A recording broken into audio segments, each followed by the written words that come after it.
An ox. The ox is a useful animal. It has a head. It has 2 eyes. It has 2 ears. It has 4 legs. Its pleasing food is grass.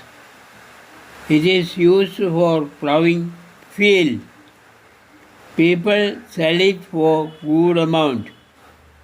Its dung is used as a manure. It is given plenty of water to drink.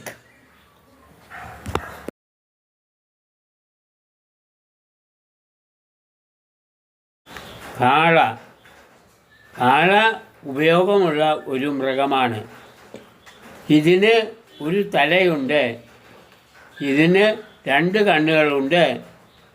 ഇതിന് 2 ചെവികളുണ്ട്. ഇതിന് 4 കാലുകളുണ്ട്. ഇതിൻ്റെ കൃത്യമായ ഭക്ഷണം പുല്ലാണ്. ഇതിനെ വയൽ ഉഴുവാൻ ഉപയോഗിക്കുന്നു. ആളുകൾ ഇതിനെ നല്ല വിലയ്ക്ക് വിൽക്കുന്നു. ഇതിൻ്റെ ചാണകം ഒരു വളമാണ്. ഇതിന് കുടിക്കാൻ ധാരാളം വെള്ളം കൊടുക്കുന്നു.